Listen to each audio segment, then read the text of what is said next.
This program is brought to you by First National Bank of Botswana. FNB, how can we help you? Good evening and a very warm welcome to First Issues, as tonight we come to you from the lush greenery of the Chobe region here in northern Botswana. When the subject of sustainable tourism is brought up, people often think of the preservation of animal and plant species to preserve and maintain ecosystems that will benefit both current and future generations. However, United Nations agency, the World Tourism Organization, or UNWTO, considers it a more complex and broader concept. It is from this definition that they promote tourism as a driver of economic growth, inclusive development, and environmental sustainability. As a country that boasts of pristine, fragile, and prime tourist destinations, we can appreciate the promotion of an industry that generates more economic activity and job creation, benefits host communities and Botswana in general, and does not degrade our beautiful flora and fauna. As it stands, tourism is one of the biggest revenue earners in Botswana, generating almost 6 billion pula every year for the economy. That is all well and good. However, there is an undercurrent of disgruntlement and dissatisfaction among citizens that the industry is dominated by foreign companies, and therefore ownership and the profits generated do not necessarily benefit Botswana. Media officer at UNWTO, Ruth Gomez Sobrino, spoke to us on the sidelines of a media training session she facilitated in Kasane, sharing how inclusive development within the tourism sector can be promoted. When we talk about inclusion, we talk about the participation of local communities in the tourism industry. Tourism is about promoting the inclusion of all parts of societies in the benefits of this sector. The benefits of this sector are immense in many different directions, from the society point of view, from the economic development point of view, from the peace and recovery point of view, from the poverty reduction angle that the sector has. Therefore, the inclusion of communities is of high priority for the sector. How do we do that? We work in different directions, particularly with the parties involved in this inclusiveness approach. With governments, we provide advice, we work closely with them so that they understand and they promote the inclusion of communities. Actually, there is a whole phenomenon happening in the whole world in order to include those communities in enjoying the benefits of the tourism sector. Secondly, we work with the private sector, because the private sector at the end of the day is one of the drivers of the tourism sector. Finally, we work with the civil society, with academia. It is highly important to get their support in that inclusion of communities. We work with the community as well to show them the benefit of being involved in the tourism sector. We have in mind big industries when we are talking about tourism, but in fact, 80% of the businesses related to tourism are small businesses. In many occasions, they are run by families. So this is the transformative power of tourism, and this is the way we are showing to so many individuals wanting to work in the tourism sector. Finally, the media. The media is absolutely important in portraying tourism in that way. Tourism is a leisure activity, it's a fun activity, yes, but it's more than that. With regards to the sustainability priority, which is another priority area of yours, I should say, you have a campaign titled Travel, Enjoy, Respect, focused on the traveler. So why the focus on that particular stakeholder? Had you identified any attitudes that really needed to be changed? And what messages were you really looking to reinforce in that particular segment of the industry? One of the major milestones of the tourism community in 2017 has been the celebration of the International Year of Sustainable Tourism for Development. This has been a global campaign, this has been a global opportunity for governments, private sector, civil society, and also the traveler to be more aware about the impact of our actions when we are traveling. We have reached in 2017 1.235 million people traveling to other countries. And we don't even talk about the impact of domestic tourism, which is much higher. taking these figures into account, we all have to be responsible when we are traveling. We all have to respect the culture, the host, the identity, the background, the heritage, the nature. So for us, respecting the destinations that we are visiting implies a lot of approaches. The motto of the campaign was travel, enjoy, respect. Travel and use that benefit that you are going to get when you are visiting another destination, another culture, another host. Enjoy, because this is something unique. The experience you are going to get is unique and you are going to remember forever. But respect. Respect the culture, the identity, the heritage, both of tangible and intangible nature. Respect the environment, because the way you respect today is going to safeguard the destination for the future generations. The campaign has that logo, that motto, but also a platform for interaction, because this type of international years should be enjoyed by most of the different parties. Governments have been supporting us, private sector companies have been supporting us. We had ambassadors throughout the globe supporting the international year, but most importantly, we had media and we had the traveler. The traveler is at the end the individual who is visiting that destination, and his or her role is essential in protecting what he is visiting. That's why we had a special focus on the traveler. One of the issues that we have identified in the last years has been not the bad attitude of travelers when they are visiting a destination, but the lack of knowledge when they are doing so. For example, do I have to give pens to children when I visit a country? Do I have to buy local? Why should I buy local? What is the impact of my actions when I'm visiting a certain family ruling a local initiative in a certain location? All these questions that most of the time have no answers for the traveler are some of the topics that we are addressing in this campaign. You brought up the media in both of your responses to my questions this evening, and I would like to know, are there any particular gaps or flaws in the way in which the media reports on issues of sustainability and tourism and such that you are focused on?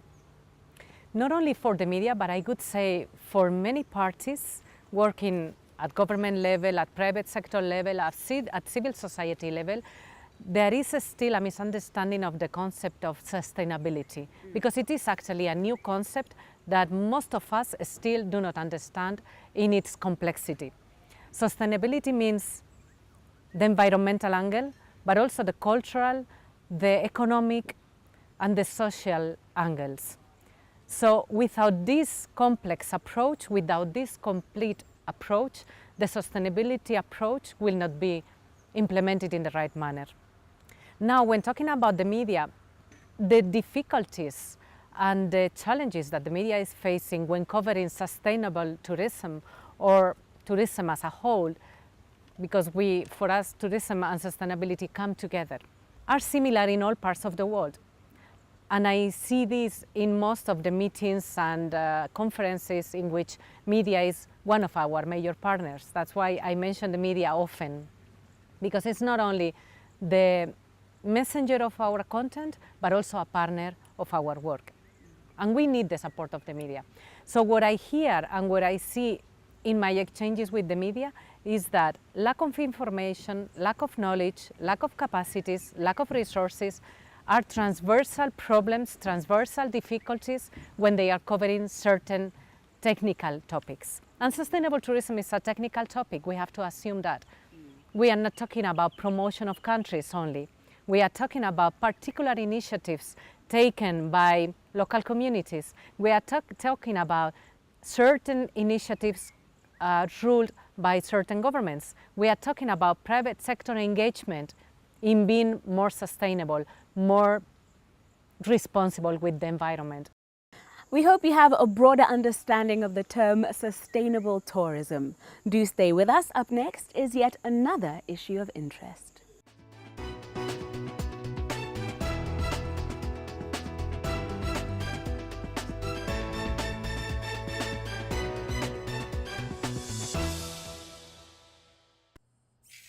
What is the future of help? It's to help people find the great in themselves. The drive, the passion. Help them find their true potential. Help them stretch. Help them grow. That's why we help people help themselves, help the world, because a little help goes a long, long way. FNB, how can we help you?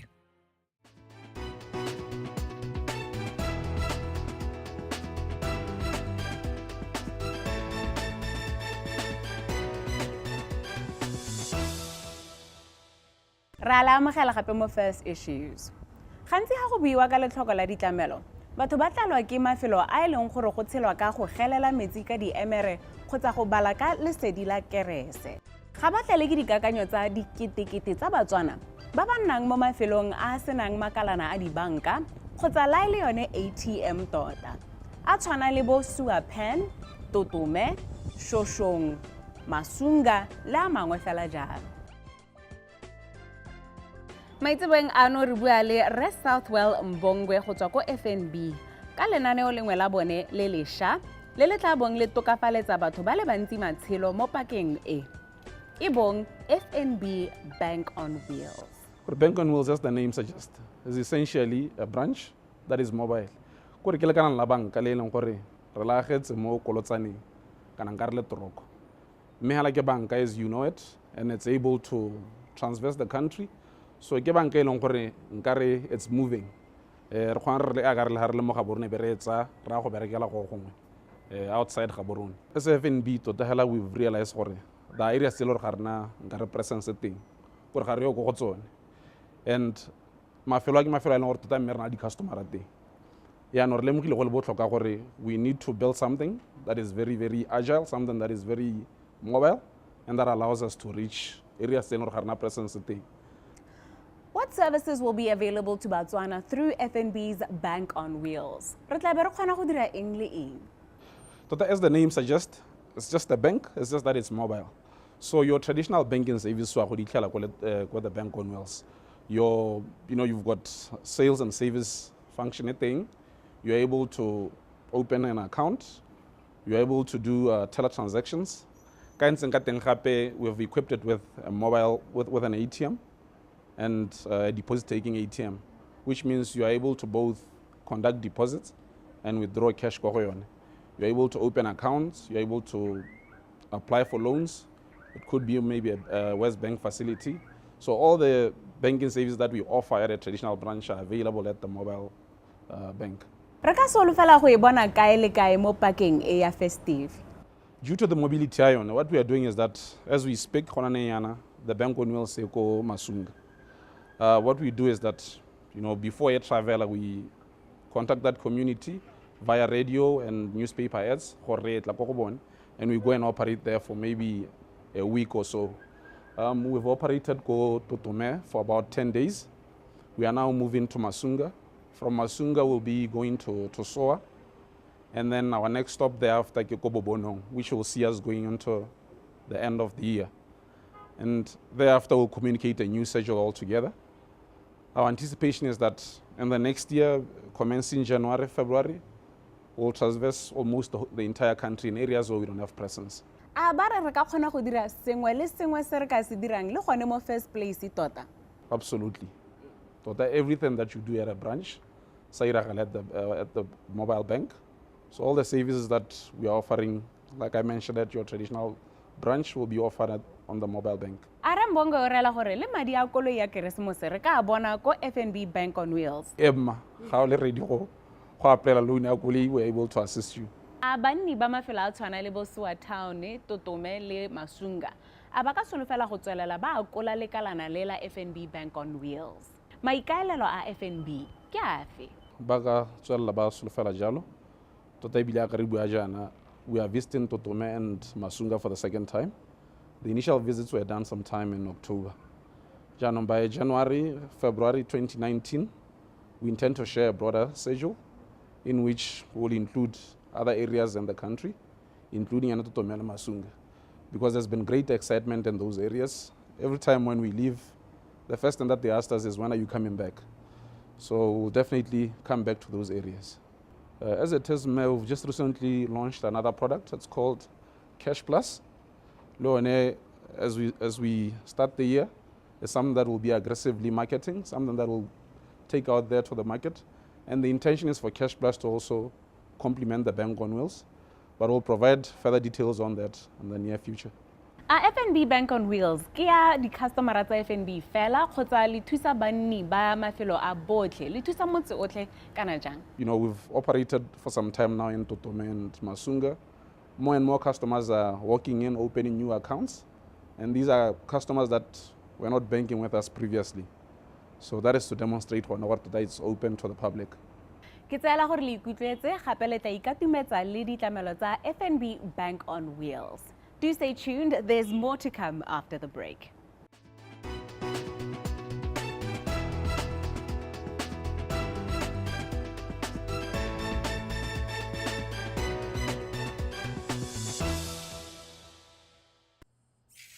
What is the future of help? It's to help people find the great in themselves. The drive, the passion. Help them find their true potential. Help them stretch. Help them grow. That's why we help people help themselves, help the world, because a little help goes a long, long way. FNB, how can we help you?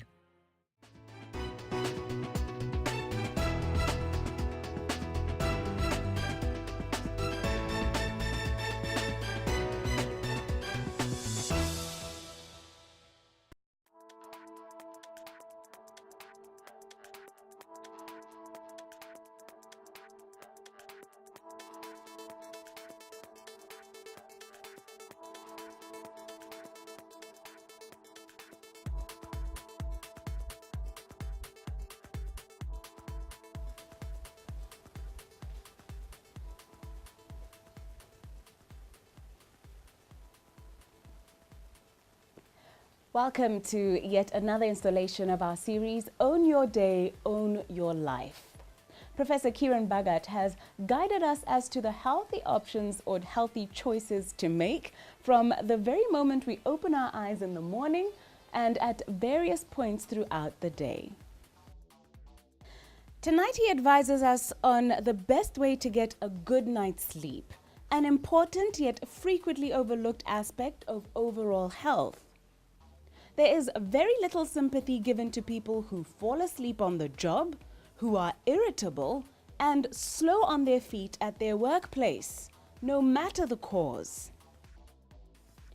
We all aspire to face the demands of our day fresh and alert, as opposed to dragging ourselves out of bed with head and limbs heavy with sleep. Learn how the quality of your sleep affects your overall health and how to get that all-important restful night of sleep from our returning guest, Professor Bhagat. How much sleep do we need, and what makes for good quality sleep? I must say it's a really important question, and I think today, again, unlike several years ago, if you were to ask me what's the most important thing, sleep is probably the most important thing you do. We spend more than a third of our life sleeping, and yet we haven't regarded sleep with the importance that we now appreciate it has. Sleep itself washes out the toxins. We know there's a system in the brain called the glymphatic system, which is a system that drains all the build-up of certain chemicals in the brain at night. They have direct relationship, and they are functioning best at night. Your mitochondria, these are little structures within the cells that are your powerhouses. They generate energy. Those things regenerate at night. There are different phases of sleep as well. There's, as you know, the dream sleep, and then there are different other deeper and deeper phases of sleep. And if you don't go through the entire range of sleep patterns, you will actually be depriving yourself. We know now that sleep is, if we were to decide between exercise that we've talked about and sleep, I'd say to you, sleep more than you can exercise. If you had to prioritize, get an extra hour of sleep rather than an extra hour of exercise. That's how important sleep is, because we now know, and there are specialists called sleep specialists that actually determine the quality of the sleep. So you're right, it's not necessarily the amount of sleep that you have, because there are people who will sleep 7 or 8 hours but still still wake up feeling tired at night. It's the quality of the sleep that you have. And today there are cheap, effective apps for those that use phones that actually can monitor the phases of sleep that you have, and they're free. They can tell you the quality of sleep that you've had, the amount of sleep that you've had, the amount of restlessness that you've had in your sleep. You know, some people wake up feeling tired because they're snoring heavily. They're snoring heavily either because they're overweight or they have a structural problem where they're actually having sinus problems, or their jaw is actually pushing back into the throat, and they're snoring at night. They're not taking enough oxygen. They're building up carbon dioxide. It makes them feel tired, makes them feel drowsy. They fall asleep when they're driving in the car. We know that if you don't get enough sleep, it raises your blood pressure, it makes you obese, because a good night's sleep raises a particular chemical called leptin. Leptin is an appetite suppressant. We know that children that don't sleep enough have a high tendency of becoming obese because they're not sleeping enough, they're not producing enough appetite suppressing hormones. So sleep is really important. How much sleep? Generally between 6 to 7 hours minimum for an adult. I'd say even 7 to 8 hours for an adult, and 8 to 10 hours for a teenager and a growing adult minimum. And whenever I give this these hours to teenagers, they balk, because we know teenagers, you know, are wolves. They wake up they stay into the late hours of the night, but it's the reason why they're so tired. It's the reason why they have a brain fog in the morning. So it's sleep is nature's nurse, as Shakespeare says. I hope you found tonight's episode as informative as I did, and trust we'll all be having much better quality of sleep from now on. Do tune in for more First Issues next week, Tuesday, 8 p.m. But for now, it's a good night.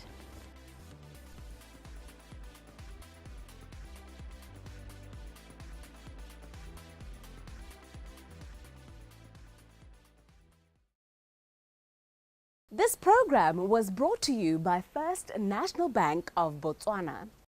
FNB, how can we help you?